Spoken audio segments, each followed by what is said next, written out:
Today on Biblical Higher Ed Talk, I sit down with Ryan Dougherty, principal partner at TG3, to discuss effective enrollment practices in the turbulent higher education market.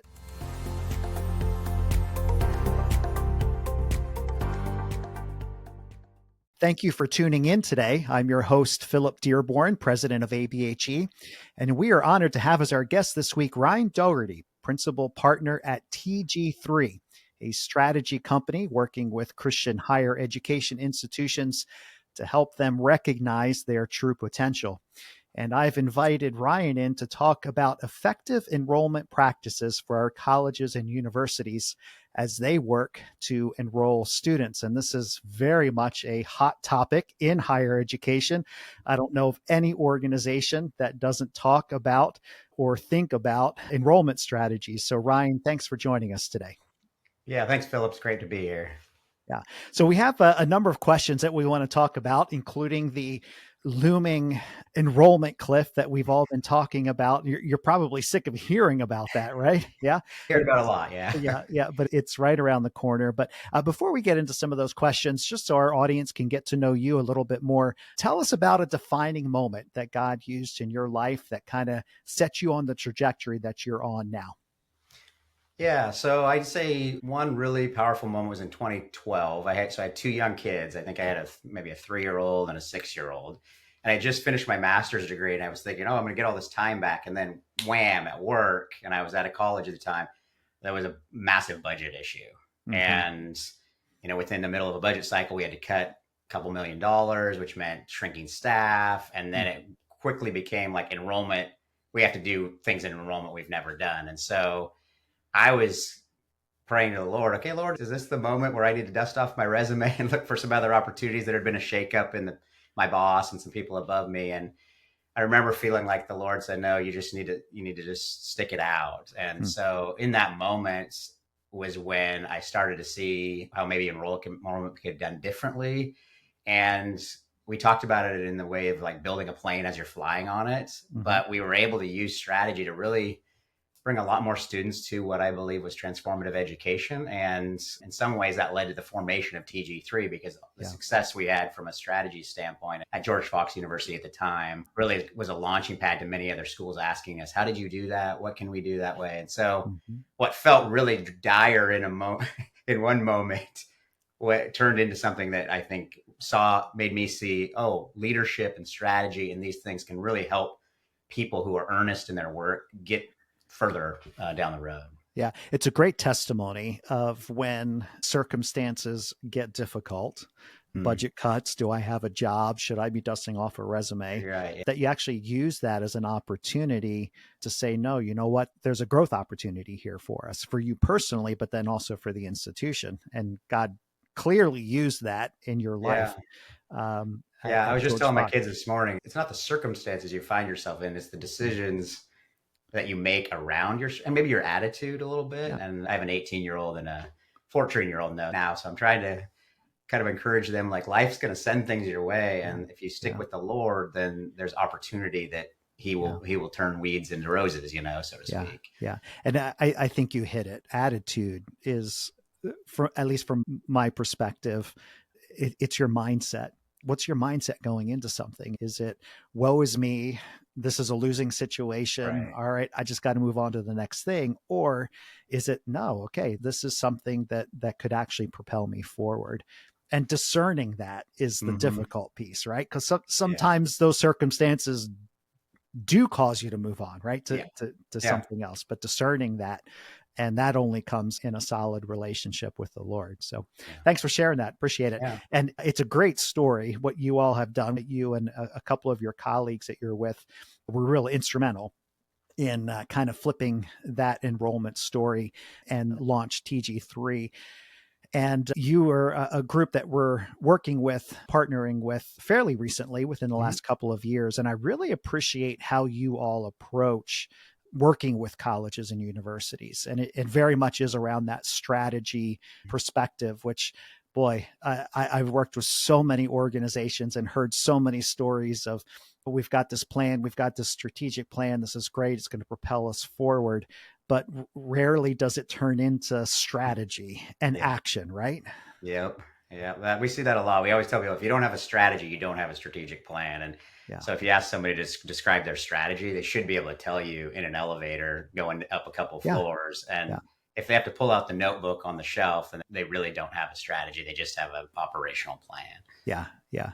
So you all work with institutions, but what we're going to do is focus in on the enrollment side of it, which is Mhm. one of the areas that you all work in, and you have a specific experience in. And I think it's so appropriate because I think too many times our approach is we make it too complicated.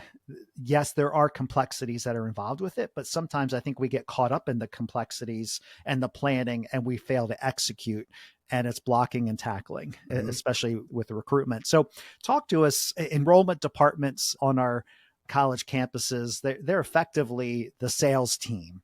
Mhm. And we've resisted business terms like that in higher education. And if you listen to any of our other podcasts, we've talked about this before, that higher education is just so resistant to business terms. But I think there are ways that we can actually learn from business because there are business functions that we actually do, seeing students as customers.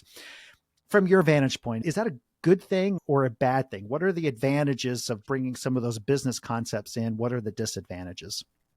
I think this question, it gets at partly why many schools have struggled, right? We got to reframe what's going on. I mean, the industry itself and the competition is changed dramatically. Even like state schools didn't used to advertise or market very much because they would just grab students who Yeah. wanted to be in the state school system. Well, that's not happening anymore. And in seminaries, right? Seminaries used to be able to be the pastor training ground. And now Mhm. churches are like, we'll just do it ourselves, right? So there has to be business elements. And I've always told people when there are a growing number of traditional undergrads, especially, people kind of get away with just being relational. And maybe they weren't even getting away with it, but they weren't noticing the shortfalls.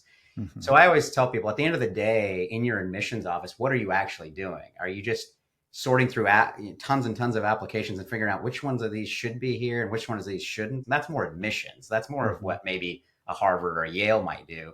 What we're doing at the majority of our schools in Christian higher ed is we're having to go find best fit students and Mhm. move them through. I'll use a business term, the sales funnel, right? So Yeah. I'm interested in you, I'm considering you, I'm deciding for you. And so I believe the best salespeople have an advantage if they're relational sales. And that's really what it has to be. I think Yeah. part of the resistance has been, well, sales feels like a pushy. I mean, the used car salesman of the 70s comes to mind, Mhm. right? Mhm. And I would say, no, that's not really what we're doing, right? If you care about the customer, which is the student in this case, then you're going to actually get to know them and you're going to actually help them find a good fit. And I would say what we're selling matters a lot. Mhm. And so we need to train our people who are the ones on the front lines doing this Yeah. to be well versed in sales, or else you're undoubtedly losing students. So I think the one area I see a big gap in is training, training, training. Mm. It just, you don't, most people don't just wake up and become good salespeople. Yeah. And we oftentimes find that people like to talk about what it would be like to sell, but they don't actually role play it or they don't put it into practice. And, in terms of a disadvantage, I would say, and this is where I think people shy away from sales, is like, well, the disadvantage is if you're just pushing people. Mm. Like, and I would say in my experience, 23 plus years of experience, I have seen almost no Christian institutions being too aggressive in their sales pitch. Yeah. Yeah. So I think it's all upside if you view it from that lens, because then it reframes how you actually approach your work. Yeah. Yeah. You mentioned the sales funnel, and Mm-hmm. certainly in your time, going back to 2012 to even where we are today. So that's what, 12 Yeah. years. That whole funnel has significantly shifted and changed how you work applications, how you work prospective Yep. students. It used to be, as long as I can get a deposit in, 95% sure that student is going to enroll, but that's not necessarily the case anymore, Yeah. where prospective students are paying multiple deposits to multiple Yeah. institutions just to keep their options open. Are you seeing that?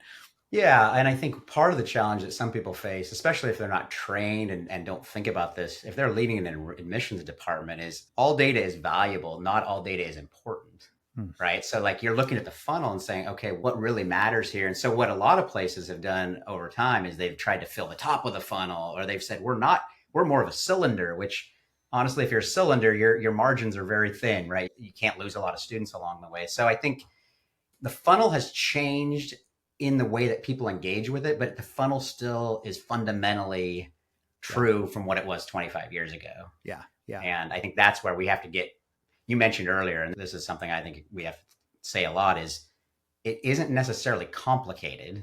Now, some people think it is. And I'd say, well, it's our job then to simplify it, especially for Yeah. our presidents. Mm-hmm.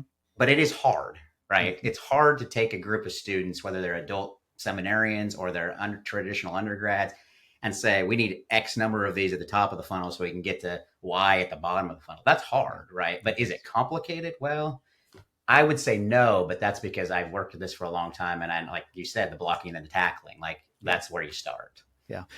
Talk a little bit about that paradox that exists with what I would say is a fairly complex, and you mentioned the training aspect of your frontline, your sales force, your admissions team.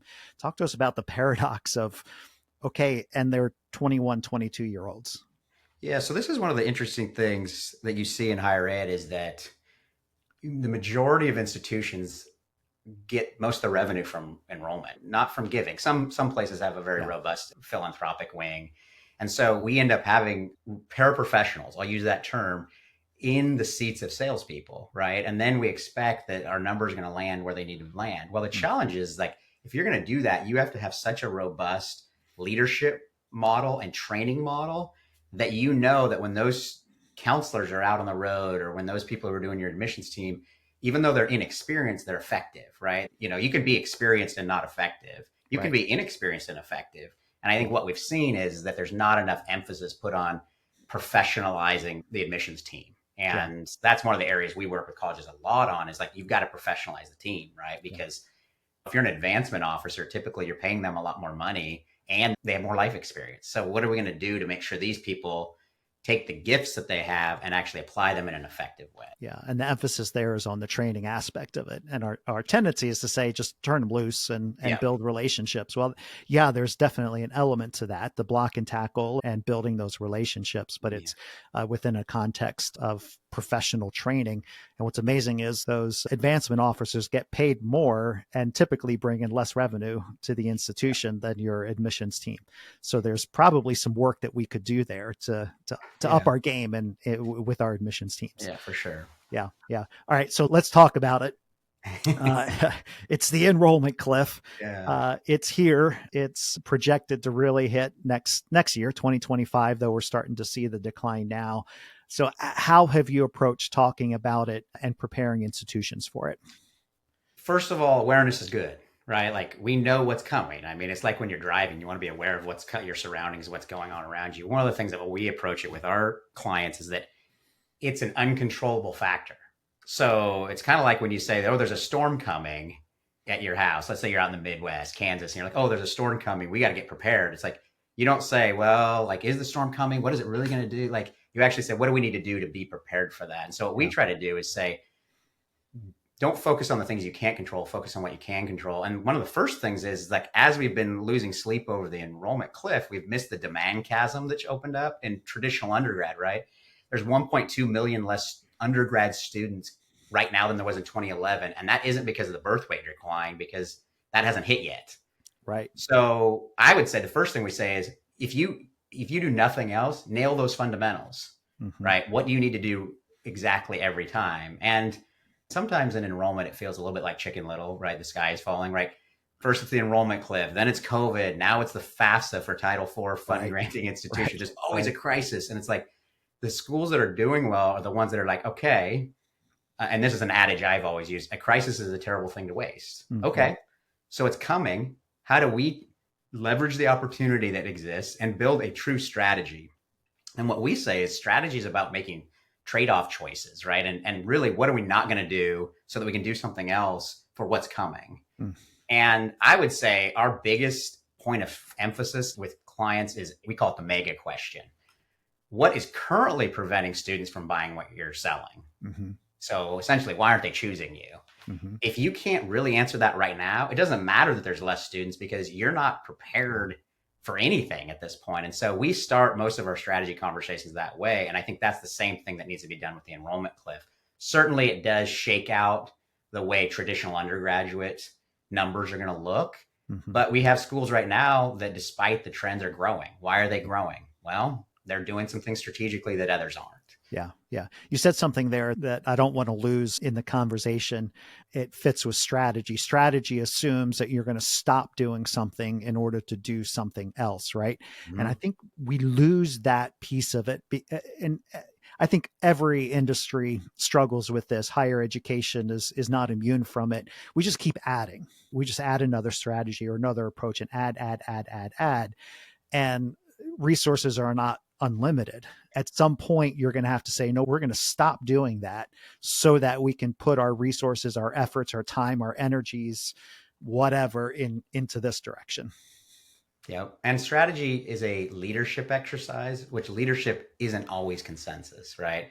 Hmm. Planning sometimes is more of consensus. Like planning is much more about add-ons, right? So in order to do this, we got to do this and this. And what I've seen in a lot of institutions, especially recently, is most of our institutions in Christian higher ed, you're just not resourced the way that you can actually spread everybody even more thin than they're already spread. So to do something well, we would say you have to make trade-off choices, and then you have to make sure the choices fit together in a connected way so that instead of 1+1 equaling 2, 1+1 might equal 3, 4, or 5, right? Yeah. So these are Yeah. the sort of things that strategy can do for you. Yeah, a dear friend of ABHE who's no longer with us, Tim Fuller. I'm not sure if you ever ran Yeah, into yeah, yeah. Tim along the way, but he would often say about strategic plans, if you're trying to do everything with your strategic plan, it ceases to be strategic. Correct. And Yeah. too often we try to say, okay, well, we're going to do all of these things. And in the process, you lose the opportunity to actually be strategic in that process.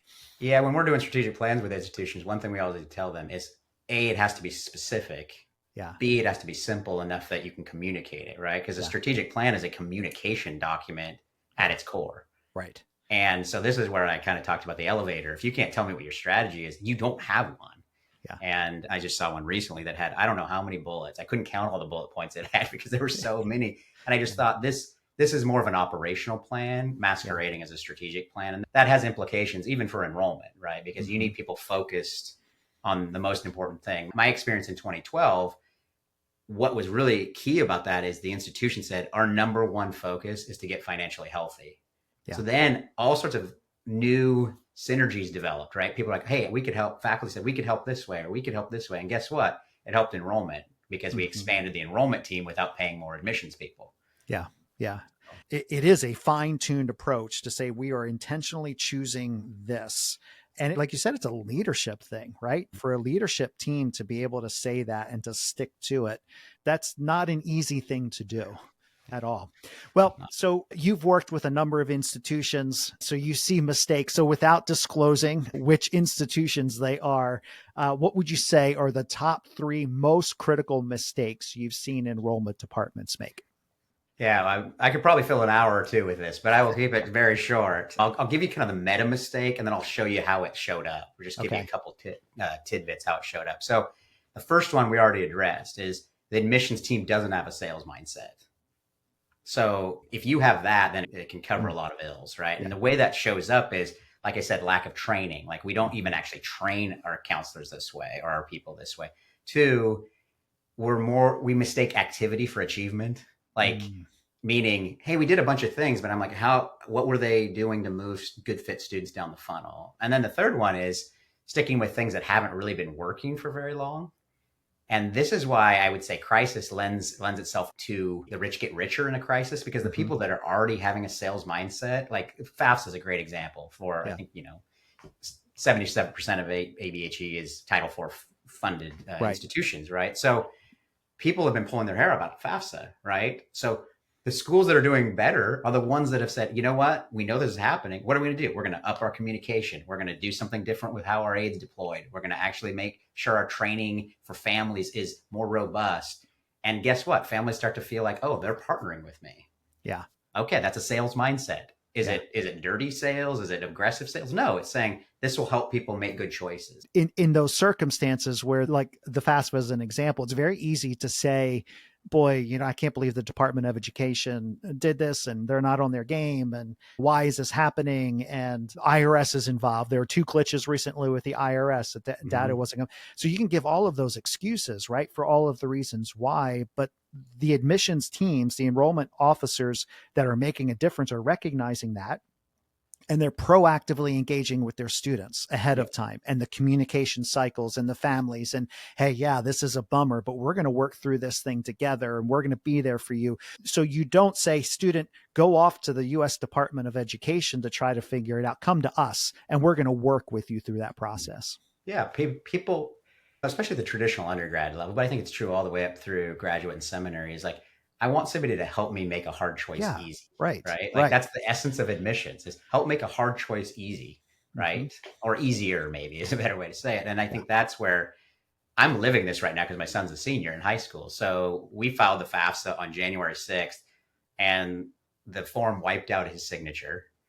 Like, it was there, I saw it, and then it wiped it out. So it's just been sitting in a holding bin for 2 months. Right. And the schools that have been communicating with him and saying, hey, here's what we're going to do, here's the timeline, he feels way better about it. And I feel way better about it, because I feel like they're partnered with what success might look like for us versus, hey, here's the website, have good luck, let us know if and I think that's one of the challenges, is that when you're a smaller, more personalized institution, you have to do those sort of things. It fortifies your position in the market as what you are.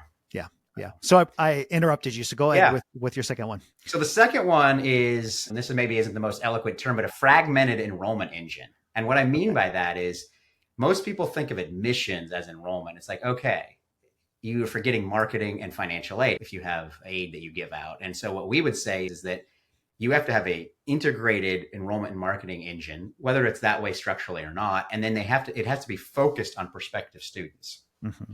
So how do we see that show up? Well, there's no shared goals or understanding of why students aren't buying what you're selling from those departments. They don't talk. Like, you do what you do, you do what you do, and then you do what you do. And somehow at the end, it'll all work out. Second part is that institutions aren't really making much of a promise to students that matters.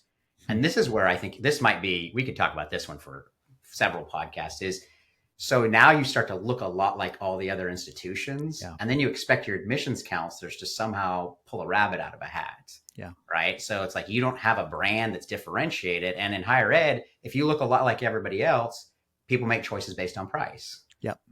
That's it's a race to the bottom. It's a race to the bottom line. To the bottom. And then the last one would be, there's not a strategy to achieve the different results in that enrollment engine. And remember, strategy is about what are we not going to do and how are we going to connect our choices. So if marketing is doing something that doesn't get more buyers into the store, let's say, how is the admissions team going to go out and fundamentally change the enrollment picture, where they're going to have to be doing marketing and admissions and working with financial aid? So that fragmentation can be really problematic. So we need to bring that back together. Yeah. The last one that I would say is significant. And again, these are all ones that I'm just touching surface level. There's a very limited understanding of how the funnel is actually functioning for a particular institution. So I always tell people, you should know your numbers really well. There's too much that I think goes on that's based on feelings and anecdotes. And the way this shows up is that we see this a lot. Some people put way too much time at the top of the funnel. This is in the last 10 years, I think this has become a really significant issue. And I think some vendors have driven this kind of like, if you just dump a lot of people at the top, you'll get more at the bottom. Yeah. And you got to focus on what counts. Like, are you getting more visitors if you're an undergraduate institution? Are you getting more completed apps?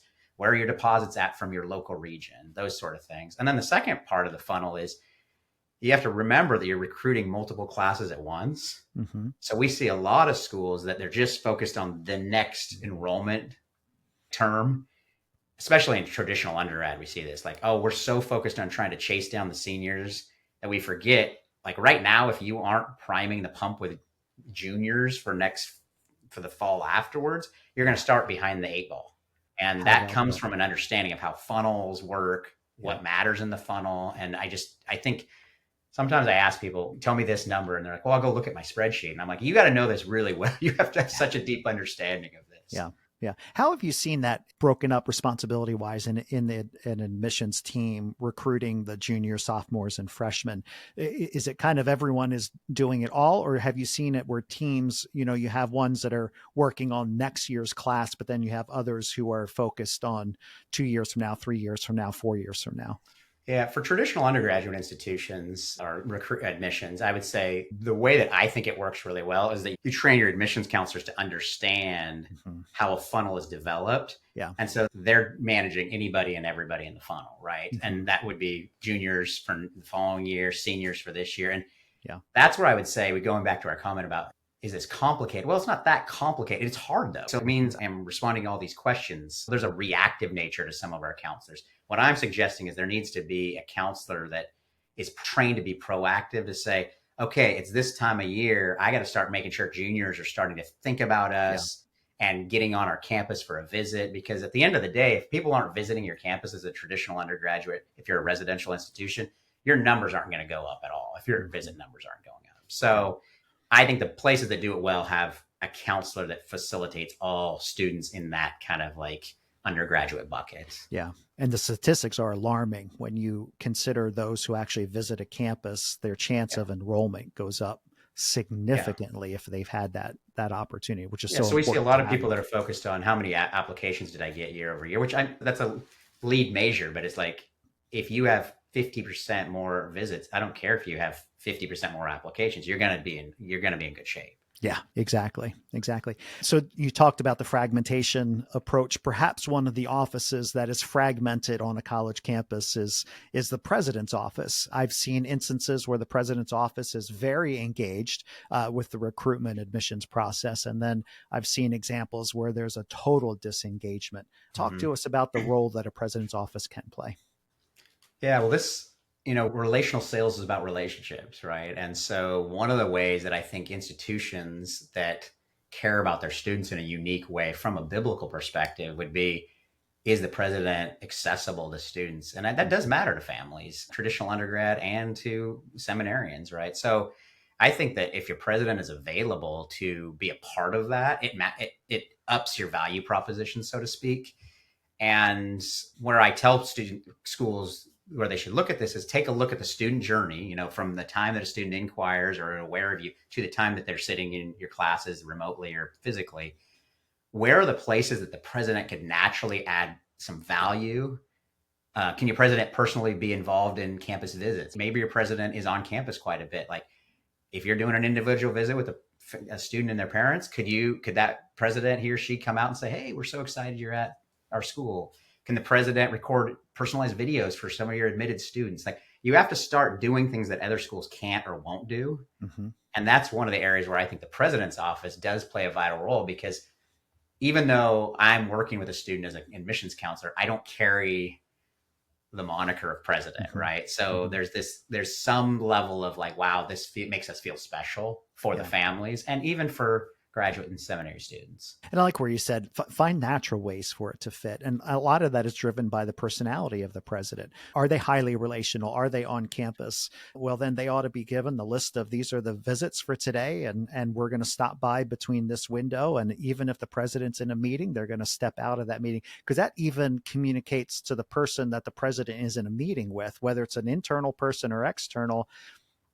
Admissions matters, enrollment matters. Yeah. We're about students here, so I'm going to break my day so that I can greet a potential student. Yeah. A lot of schools are saying, well, we got to improve our enrollment. We just have to improve our enrollment. And it's like, okay, what are you willing to do? And you made a great point. A lot of presidents are off campus, rightfully so. And I would say that's great. When that president is off campus, are they in place? Could they do some things where they have access to prospective or potential students? Are they Yeah. speaking in churches that could be feeders? Are they in particular schools? And my disposition for when a president's on the road is, obviously there's things that a president has to do as part of the job, but like, more donors, more students, right? Yeah. How do we, and again, going back to strategy, how do we make connected choices? So Mm-hmm. if I'm off campus traveling, how do I make sure that whatever I'm doing could have Yeah. multiple purposes? Yeah. Yeah. So well said. Well, we're coming down to the end. One last question. We only have a minute left. There's an art and a science to effectively recruiting students. How do you manage that tension in a way that maximizes enrollment? There's the relational side, there's the connection side, there's the answering God's call side, and then there's the science to it with numbers and formulas and funnels and whatever else. How do you manage that tension? Yeah, I think it's really important. And I oftentimes hear, well, I'm a numbers person or I'm a people person. And in enrollment, you have to be both, Yeah. right? And it doesn't mean you're going to be perfect, but you have to surround yourself with people that Yeah. maybe help augment some of your limitations.